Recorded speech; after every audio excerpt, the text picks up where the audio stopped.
one of the challenges of moving forward is how do we give people back public space so that they can shape their communities, and there's collective efficacy so that people aren't, defiling their community.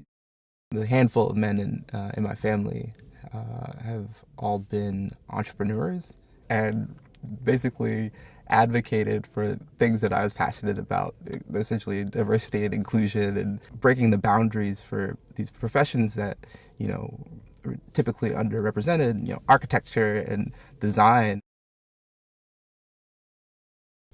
Because of where I grew up, I lost my uncle pretty young to gun violence, and I always had a passion to think about public space and how we can make it safer for other folks that doesn't happen to other young people in the community. And so, I wanted to go away, be an architect, and come back to the neighborhood and build things and spaces that would make social interactions better for people.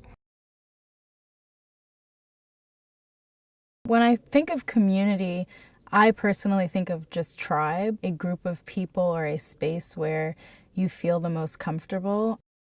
When I became a young adult, just kind of finding my place or finding my community really helped, and also not feeling like a stereotype. I think very often as a Black person, you get fit into like different categories, and I never fit into any of those because I'm just an individual. So I love being able to be a Black woman who is just doing what she loves, not trying to fit into a specific category. I'm not an outsider. I'm a person going back and building my family. I know that this is a place that I live. This is a place that I see myself living in. And if I want to make it a better place for my son, then I have a responsibility of my own to start now. I'm a man of color, and I think that we all have a shade to us. What doesn't matter where we're from, we all have a shade. So everybody's always welcome. It's something that I hold in a very high regard, and I'm passionate about like who I am and the community that I serve. And I feel like the people that came before me, whether it be my parents and the ancestors, the people I read about that I never had the chance to meet, it's just bigger than me, and I have to continue. And no matter what obstacles, because it's very, very difficult, no matter what obstacles come in my way, just to know that I have that strength inside me. It's important for people to interact with the person behind the brand so they get to know who's actually making this. Are they a good-hearted human? Do they care about people? And just that conversation and what it leads to provides inspiration not only for the community but for the business owner to continue the work that they do. To me, my community is underrepresented young people, young artists in particular. So that's like all marginalized young people, like queer people, people of color, anyone who's not having their voice like heard or seen in the art world as we know it. Being Black, definitely, like, people write you off right away, and it's your job as a creative to write yourself back in.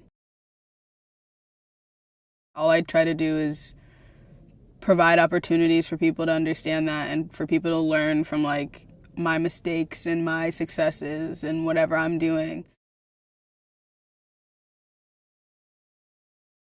So much of our culture, Black culture, is about really sharing. And that's the culture that I'm a part of, is like you give so that the giving continues. The most important thing I learned, especially in this era where like things come and go, is like you have to sustain something. It's one thing to start the dope thing. It's another thing to sustain it and have people know that that's something that they can return to. Love before everything else. And what's interesting is it really does drive out hate. It doesn't happen overnight. And so sometimes people give up on it, which sucks. But if we all continue to just do a little bit more of it, it already is, but it'll continue to supersede everything else. I had a moment where I completely was like, I don't even want to use the term Black anymore. I don't want to use the term white. My father's Dominican. I don't want to use Hispanic. I don't want to use Latin. I don't want to use anything. I just want to say I'm one.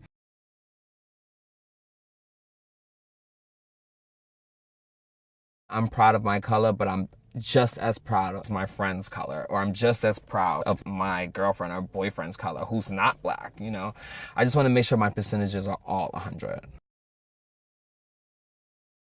I'm completely undefined. There is no labels toward me because there's no box that I live in, and that's who I am. And hopefully saying this will help other amazing artists in this generation to not say they're defined by a specific situation.